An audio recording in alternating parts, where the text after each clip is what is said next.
नमस्कार दर्शकों। भारत के सर्वोच्च न्यायालय में आज एक अभूतपूर्व और चौंकाने वाली घटना घटित हुई। एक वकील ने देश के मुख्य न्यायाधीश पर जूता फेंकने की कोशिश की। यह सिर्फ एक वस्तु नहीं थी, यह एक प्रतीक था उस असहिष्णुता का जो समाज में धीरे धीरे फैल रही है। कानून के मंदिर में जब खुद एक वकील ही मर्यादा तोड़ देता है तो सवाल उठता है कि क्या हम अपने संवैधानिक शिष्टाचार को भूल चुके हैं। सबसे पहले आज हुई सुप्रीम कोर्ट में घटना का आपको संक्षेप में विवरण बताते हैं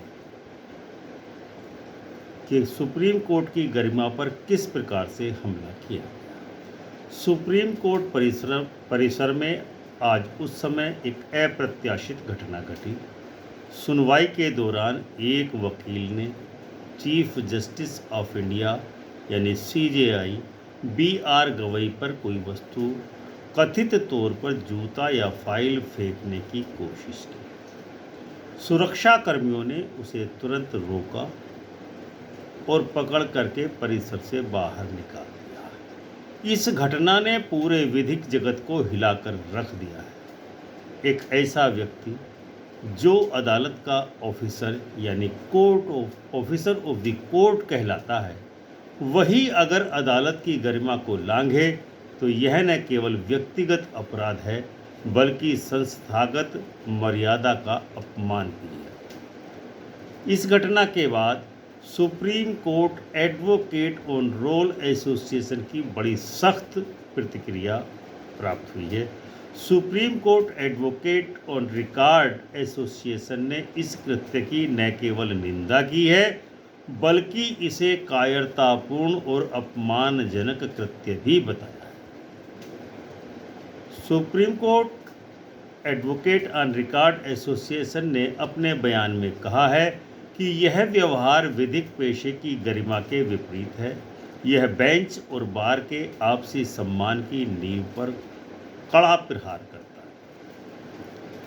है। SCAORA ने कहा है कि यह आचरण न केवल अनुचित है बल्कि यह संविधान के मूल मूल्यों, मर्यादा, अनुशासन और संस्थागत अखंडता के भी खिलाफ है।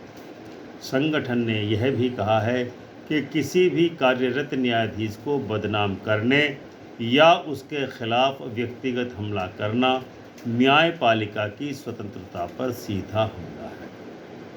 संगठन ने मांग की है कि इस कृत्य को केवल एक आवेगपूर्ण घटना न समझा जाए बल्कि इसके लिए कड़ी अवमानना कार्यवाही यानी कंटेम्प्ट ऑफ कोर्ट की प्रोसीडिंग शुरू की जाए ताकि यह भविष्य के लिए एक उदाहरण बन सके। कंटेम्प्ट ऑफ कोर्ट की प्रोसीडिंग शुरू करना क्यों जरूरी है? इस मामले के बाद भारतीय न्याय प्रणाली में अवमानना यानी कंटेम्प्ट ऑफ कोर्ट एक बहुत गंभीर विषय है। इसका उद्देश्य न्यायपालिका की गरिमा और स्वतंत्रता की रक्षा करना होता है। कंटेम्प्ट ऑफ कोर्ट एक्ट 1971 के तहत दो प्रकार की अवमाननाएं न्यायालय की होती हैं। नंबर 1 सिविल कंटेम्प्ट यानी कि नागरिक अवमानना। जब कोई व्यक्ति अदालत के आदेश या निर्णय की जानबूझ करके विलिंगली, नोइंगली, विलफुल्ली अवहेलना करता है तो उसे सिविल कंटेम्प्ट के अंतर्गत माना जाता है। दूसरे नंबर का होता है नंबर 2 क्रिमिनल कंटेम्प्ट यानी फौजदारी अवमानना। जब कोई व्यक्ति अदालत या न्यायाधीश के प्रति अपमानजनक व्यवहार करता है जिससे न्याय प्रशासन की गरिमा को ठेस पहुंचती है, तब यह फौजदारी अवमानना का वाद चलाया जाता है। सीजेआई पर वस्तु फेंकने की कोशिश स्पष्ट रूप से क्रिमिनल कंटेम्प्ट की श्रेणी में आती है। यह न केवल न्यायपालिका की मर्यादा का उल्लंघन है बल्कि जनता के विश्वास पर भी चोट है, क्योंकि एक अधिवक्ता और बेंच, बार एंड बेंच के रिश्ते का एक बड़ा पावन संबंध है। भारत की न्याय व्यवस्था में बार यानी वकील और बेंच यानी न्यायाधीश, ये दो स्तंभ हैं जिन पर पूरा न्याय का तंत्र टिका हुआ है। इन दोनों के बीच आपसी सम्मान और अनुशासन ही वह अदृश्य शक्ति है जो न्यायिक संस्थान को मजबूत बनाती है। वकील का यह कृत्य, किसी भी वकील का हो, केवल एक व्यक्ति पर हमला नहीं है, बल्कि उस संवैधानिक नैतिकता पर एक गंभीर वार है जो अदालत को जनता की अंतिम आशा बताती है। Supreme court advocate on record association ने अपने बयान में बिल्कुल सही बात कही है कि बार एंड और बेंच के बीच में संबंध आपसी परस्पर सम्मान पर आधारित है। यह विश्वास टूटेगा तो न्याय तंत्र पूरी तरह खोखला हो जाएगा। इतिहास में क्या पहले भी इस ढंग के उदाहरण मिले हैं? तो इस संबंध में विवेचना करने पर हम पाते हैं कि यह घटना किसी न्यायमूर्ति के साथ पहली बार नहीं है, या न्यायपालिका पर पहली बार हमला नहीं हुआ है, ऐसा नहीं है।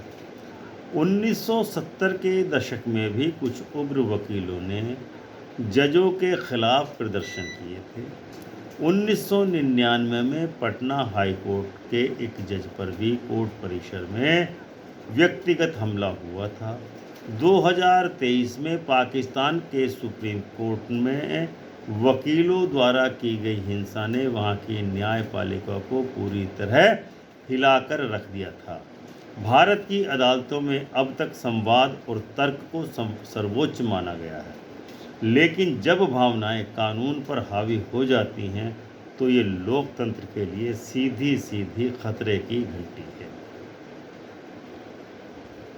अब हम ये जानने का प्रयास करेंगे कि क्या यह घटना असंतोष की अभिव्यक्ति है या व्यवस्था पर अविश्वास का संकेत है। दो स्थिति हो सकती है कि या तो आदमी असंतुष्ट हो या न्यायिक व्यवस्था पर अविश्वास उत्पन्न हो गया हो।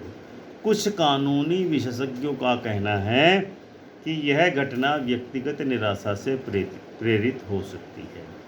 वकील का कोई मामला खारिज हुआ हो या उन्हें न्यायिक प्रक्रिया से असंतोष प्राप्त हुआ हो।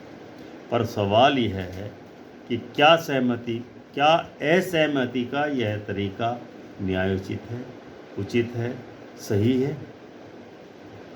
क्या कोई वकील जो संविधान का रक्षक माना जाता है उसी संविधान की गरिमा को तोड़ सकता है? अगर अदालत के भीतर असंतोष का समाधान हिंसा से होगा तो अदालत का स्वरूप न्याय का मंदिर नहीं बल्कि अराजकता का मंच बन जाएगा। आज की ये घटना न्यायपालिका की स्वतंत्रता पर सीधा हमला है। भारत में न्यायपालिका लोकतंत्र का अंतिम प्रहरी है, संविधान की रक्षक है। उसकी स्वतंत्रता ही संविधान की रीढ़ की हड्डी है। जब किसी जज पर शारीरिक या मौखिक हमला होता है तो वह केवल व्यक्ति नहीं बल्कि संस्था पर हमला होता है।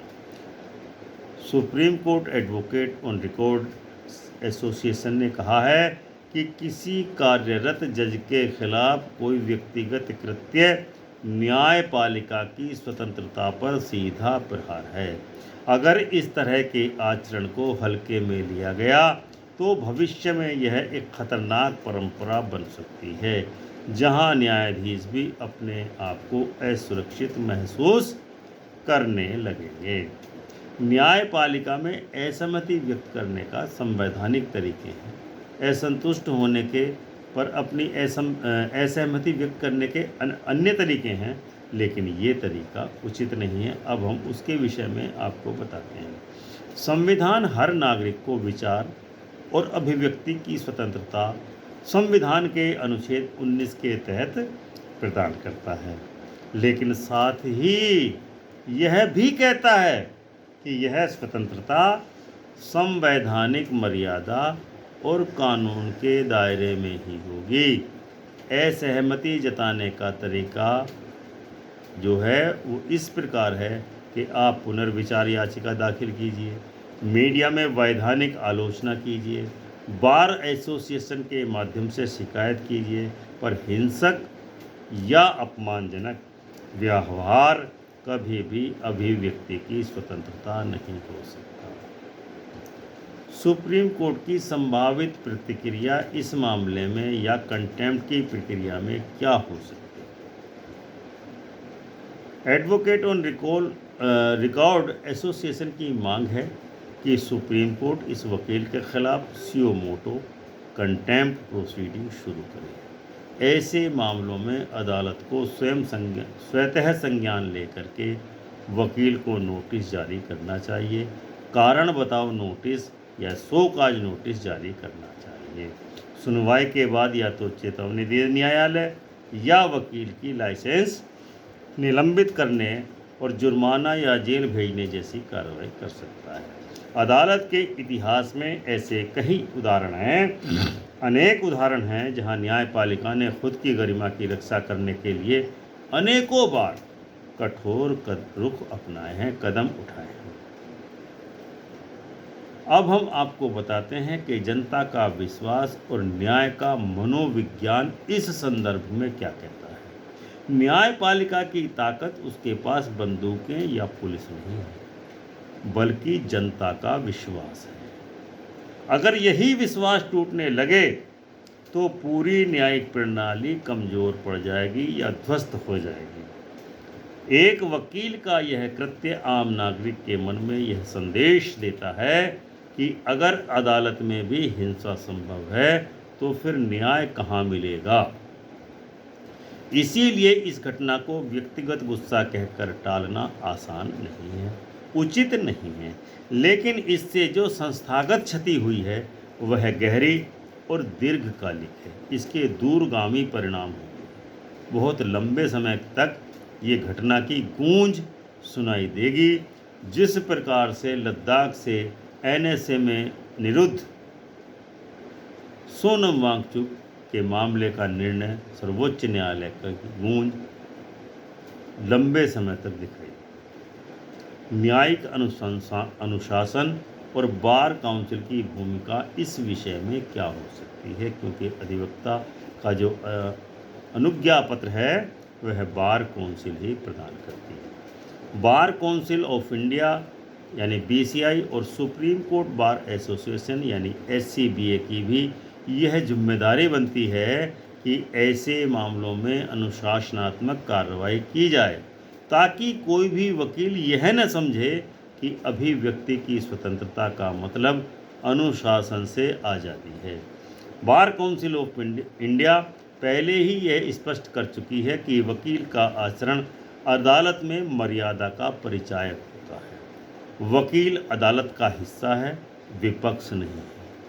नैतिकता, मर्यादा और न्याय का भविष्य इन घटनाओं को देख करके कैसा हो सकता है, ये सोचना एक जागरूक नागरिक के लिए बहुत आवश्यक है। यह घटना हमें यह सोचने पर मजबूर करती है कि भारत के बौद्धिक वर्ग में भी धैर्य और तर्कशीलता की कमी क्यों बढ़ती जा रही है। क्या हम संवाद की संस्कृति को समाप्त करते जा रहे हैं। न्यायालय केवल कानून का नहीं बल्कि संस्कृति का भी प्रतीक है। जब वहाँ असंवेदनशीलता प्रवेश करेगी तो लोकतंत्र की आत्मा गंभीर रूप से घायल हो जाएगी और तब उसका बचना लोकतंत्र का मुश्किल हो जाएगा। सीजीआई पर जूता फेंकने की कोशिश कोई साधारण घटना नहीं है। यह हमारे लोकतंत्र की परीक्षा है कि हम असहमति को तर्क से सुलझाएंगे या तुच्छ व्यवहार से। Supreme court advocate on record association ने जो कहा है वह केवल शब्द नहीं, चेतावनी है खुले शब्दों में कि अगर न्यायपालिका की गरिमा टूटी तो संविधान का संतुलन भी टूट जाएगा। न्याय को बचाना अब केवल अदालतों का काम नहीं बल्कि पूरे समाज का कर्तव्य है, अधिवक्ता समाज का कर्तव्य है। तो आज की ये घटना पूरे न्याय प्रक्रिया पर एक गंभीर सवाल है, एक काला धब्बा है। आप इस विषय में क्या सोचते हैं, कमेंट करके अवश्य बताएं। और वीडियो अच्छा लगा हो तो वीडियो को लाइक एवं शेयर अवश्य करें, चैनल को सब्सक्राइब करें। धन्यवाद।